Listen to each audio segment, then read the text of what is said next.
एक महिला हर रोज ऑफिस खुलने से पहले उस ऑफिस की साफ सफाई करने के लिए जाती थी और इसी तरह 9 सितंबर की सुबह जब वो ऑफिस में सफाई करने के लिए पहुंची और जैसे ही उसने ऑफिस का दरवाजा खोला उसकी चीखें निकल गई।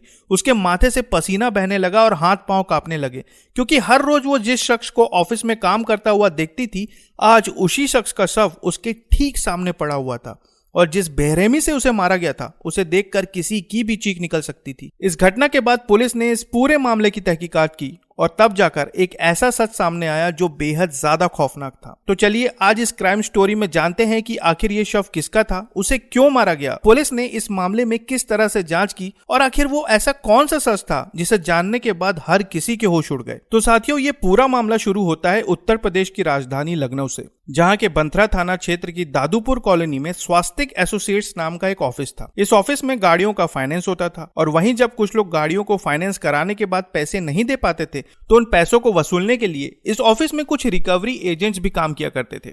इसके अलावा इस ऑफिस में हर रोज संगम थारू नाम की एक महिला साफ सफाई करने के लिए रोज आती थी और इसी तरह 9 सितंबर 2025 की सुबह जब वो यहाँ पर पहुंची और जैसे ही उसने ऑफिस का दरवाजा खोला उसकी चीखें निकल गई, क्योंकि उसके ठीक सामने रिकवरी एजेंट कुणाल का शव बेहद बुरी हालत में पड़ा हुआ था। उसे बड़ी बेरहमी से मारा गया था। इस भयानक नजारे को देखने के बाद संगम के हाथ पांव कांपने लगे और उसने कांपते हुए हाथों से तत्काल अपने बॉस विवेक सिंह को फोन लगाया। रोते हुए उसने बताया कि किसी ने कुणाल को मार दिया है और उसका शव ऑफिस के अंदर पड़ा हुआ है। विवेक ने जैसे ही ये सब कुछ सुना उसे संगम की बातों पर विश्वास नहीं हुआ। उसने बार बार उससे पूछा कि क्या तुमने सही में ऐसा कुछ देखा है। तब उसने रोते हुए कहा कि वो ठीक मेरे सामने पड़ा हुआ है और इतना सुनते ही विवेक के होश उड़ गए, क्योंकि कुणाल लंबे समय से विवेक के यहाँ रिकवरी एजेंट का काम कर रहा था और इन दोनों के रिश्ते बेहद अच्छे थे। यहाँ तक कि कुणाल कई बार विवेक के घर आता जाता भी था। लेकिन इस खबर के बाद विवेक पूरी तरह से टूट गया और बड़ी हिम्मत करके उसने तत्काल इसकी सूचना पुलिस को दी। कुछ ही देर में पुलिस मौके पर पहुंची, पीछे से विवेक भी आ गया। मौके पर पहुंचने के बाद पुलिस ने जैसे ही ऑफिस का दरवाजा खोला वहां का नजारा देखकर उनके भी होश उड़ गए, क्योंकि शव बेहद बुरी स्थिति में था। उसके चेहरे पर कई बार वार किए गए थे और ये सब देखने के बाद पुलिस ने अच्छी तरह से ऑफिस की जांच शुरू कर दी और इसके बाद उन्होंने शव को अपने कब्जे में लिया और पीएम के लिए भेज दिया। दूसरी तरफ फॉरेंसिक टीम घटनास्थल की अच्छी तरह से जांच कर रही थी और पुलिस अब जानकारी इकट्ठा करने में लग गई। फॉरेंसिक एक्सपर्ट्स ने हर कोना खंगाला, दीवारों पर पड़े निशान को नोट किया गया, फर्श से सैंपल उठाए गए और आसपास की चीजों पर फिंगरप्रिंट्स तलाशे गए। हर छोटी से छोटी डिटेल को कागज पर उतारा जा रहा था। पूछताछ में पता चला कि कुणाल काफी लंबे समय से विवेक के यहाँ रिकवरी एजेंट का काम कर रहा था और कई बार वो ऑफिस में ही सो जाया करता था। इस जानकारी के बाद पुलिस ने सबसे पहले एफआईआर दर्ज की और इस गुत्थी को सुलझाने के लिए अपनी जांच में जुट गई। सबसे पहले आसपास के सीसीटीवी कैमरे खंगाले गए और कैमरों में जितने भी लोग नजर आ रहे थे उन सब की बारीकी से जांच शुरू हो गई। पुलिस ने इस मामले में कई घंटों की फुटेज खंगाली, बार बार फुटेज को रिवाइंड किया और ध्यान से देखा। घंटों की निगरानी के बाद उसी फुटेज में एक शख्स बार बार आते जाते दिखा। वो आदमी पूरी तरह से संदिग्ध लग रहा था और फिर पुलिस ने जब जांच की तो पता चला कि उस आदमी का नाम वसीम अली खान है। फिर शक के आधार पर पुलिस ने तत्काल वसीम अली खान को हिरासत में लिया और उससे पूछताछ शुरू कर दी। शुरुआत में वसीम पुलिस को बरगलाने की नाकाम कोशिशें कर रहा था। कभी कहता कि वो उस रात उस इलाके में था ही नहीं, तो कभी कहता कि वो किसी और काम में व्यस्त था। लेकिन जैसे ही पुलिस ने उसके सामने कॉल रिकॉर्ड्स और सीसीटीवी फुटेज रखे उसके पसीने छूटने लगे और फिर गर्मा गर्म पूछताछ के बाद आखिरकार वसीम खान टूट गया और उसने मान लिया कि कुणाल को उसी ने मारा है। लेकिन अब सबसे बड़ा सवाल यह था कि आखिर उसने कुणाल को मारा क्यों और यह सब उसने कब और कैसे किया। मीडिया रिपोर्ट्स के अनुसार यह बात सामने आई कि कुणाल को मारने के पीछे की पूरी साजिश विवेक सिंह की थी, यानी कि कुणाल के बॉस की। जी हाँ, और इस जानकारी के बाद पुलिस ने तत्काल विवेक सिंह को हिरासत में लिया और फिर पूछताछ के दौरान उसने कुछ ऐसी बातें बताई जो बेहद ज्यादा चौंकाने वाली थी। उसने बताया कि कुणाल उसके यहाँ काफी लंबे समय से काम कर रहा था और इसी के चलते दोनों में अच्छी दोस्ती थी। इसी तरह कुणाल कई बार विवेक के घर भी आया जाया करता था और कई बार उसने विवेक से पैसे भी उधार लिए थे, लेकिन वो पैसे लौटा नहीं पा रहा था। शायद एक ये भी वजह थी कुणाल को मारने की।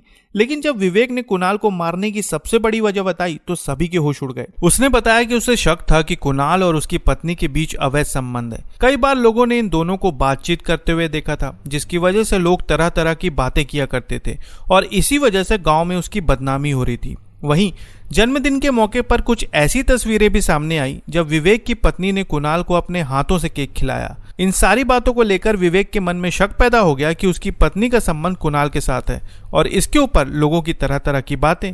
इन बातों से वो इतना ज्यादा परेशान हो चुका था कि उसने एक दिन कुणाल को हमेशा के लिए रास्ते से हटाने का प्लान बनाना शुरू कर दिया। लेकिन ये काम वो अकेले नहीं कर सकता था और इसी वजह से उसने इस प्लान में वसीम खान को शामिल किया। विवेक सीधा वसीम खान के पास पहुंचा और उसे अपनी प्लानिंग के बारे में बताया।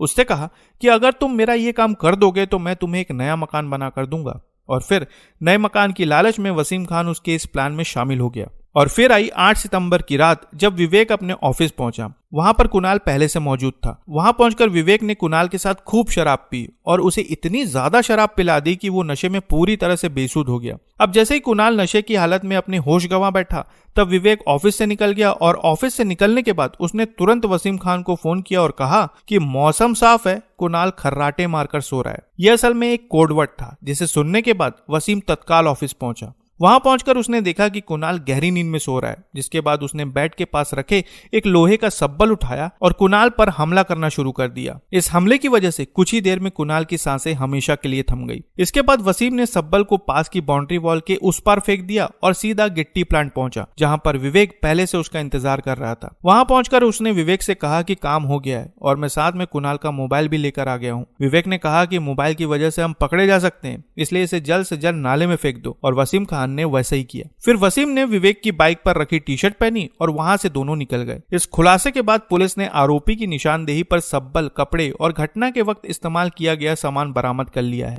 वहीं जब पुलिस ने विवेक के पुराने रिकॉर्ड्स खंगाले, तब उन्हें एक और बेहद चौंकाने वाली बात पता चला कि विवेक पहले भी हत्या के केस में जेल जा चुका है और इस जानकारी के बाद पुलिस इस पहलू को भी गंभीरता से खंगाल रही है। पुलिस ने इस पूरे मामले का खुलासा महज 24 घंटे के अंदर कर लिया है। वहीं विवेक और वसीम दोनों को गिरफ्तार करके जेल भेज दिया गया है।